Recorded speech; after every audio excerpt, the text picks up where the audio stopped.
Bonjour à tous, aujourd'hui pour ce premier complément de cours du semestre 1 de Sciences et Matériaux du département GMP de l'UT d'Orléans, nous allons présenter la méthode de calcul de compacité et l'appliquer pour une maille cubique centrée, donc une des mailles qu'on vous demande de maîtriser à ce semestre.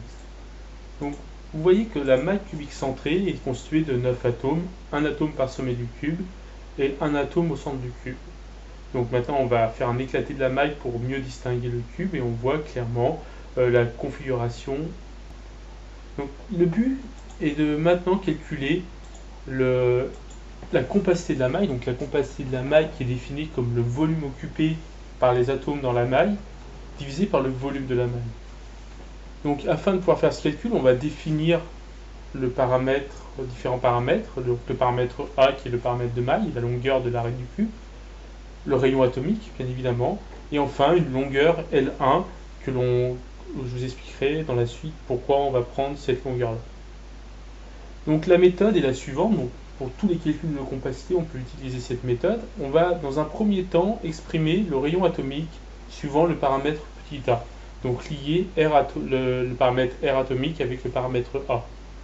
Ensuite, on va calculer ce qu'on va appeler la multiplicité de la maille, c'est-à-dire le nombre d'atomes inclus dans la maille. Et enfin, on va pouvoir calculer la compacité de cette maille. Donc le premier point, exprimer le rayon atomique suivant le paramètre A.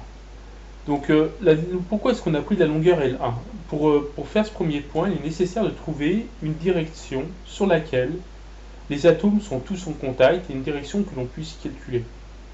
Donc on voit clairement que pour le cas d'une maille cubique centrée, cette direction est la direction L1. Pourquoi? Tout simplement parce que l'atome central est en contact avec les atomes situés sur les sommets du cube. Donc finalement, la longueur L1 peut être exprimée suivant les rayons atomiques, et dans ce cas-là, la longueur L1 est égale à 4 fois le rayon atomique. Maintenant, comment lier cette longueur L1 au paramètre petit a de maille? Alors c'est très simple, hein. On va appliquer deux fois le théorème de Pythagore. Une première fois pour calculer la diagonale L2, on va obtenir L2 est égal à la racine carrée de 2a. Et enfin, on va pouvoir calculer la longueur L1 suivant le paramètre a. Et en appliquant une seconde fois le théorème de Pythagore, et on obtient L1 est égal à la racine carrée de 3 fois le paramètre a. Maintenant, ça nous permet de lier L1 le rayon atomique avec le paramètre A. Donc on va finalement obtenir R atomique égale à la racine carrée de 3 divisé par 4 fois le paramètre A. Maintenant, voyons comment calculer la multiplicité de la maille. Donc on dit aussi qu'on va calculer le nombre d'atomes par maille.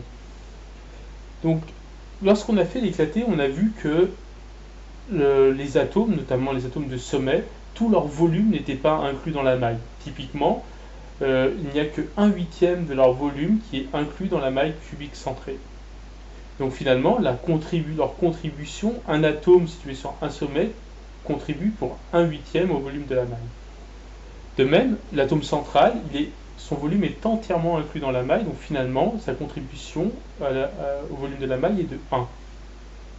Donc, on va pouvoir déduire la multiplicité. Tout simplement, la multiplicité s'exprime comme ceci. C'est 8 fois, donc on a 8 atomes, 1 par sommet, dont chacun a une contribution de 1/8 de leur volume est inclus dans la maille, donc on a 8 fois 1/8, plus une fois donc l'atome central, multiplié par 1, il est entièrement inclus dans la maille, donc une fois 1.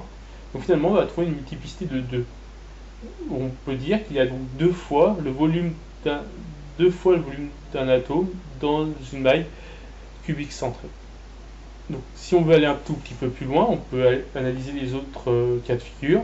Donc on a vu l'atome sur le sommet du cube et l'atome au centre du cube. On peut avoir un atome sur une arête du cube.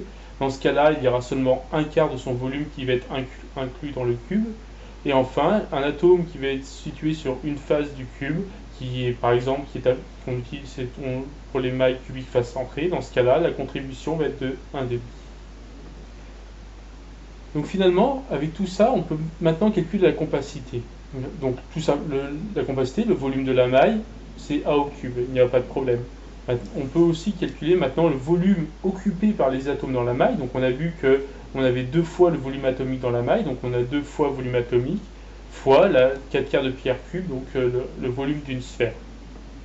Donc si on remplace le R atomique par sa valeur exprimée suivant A, on va retrouver finalement que le volume occupé par les atomes dans la maille est égal à la racine carrée de 3 divisé par 8 fois pi fois A au cube.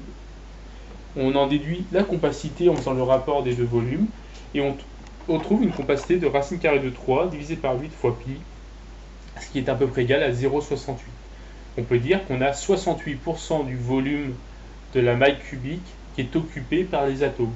Le reste, ce sont des espaces vides dans lesquels on va pouvoir insérer d'autres éléments, donc notamment sur les interstices que nous verrons dans la suite. Ça, c'est un calcul simple pour une maille cubique centrée. Je vous invite à vous entraîner pour les mailles cubiques simples et cubiques face centrées.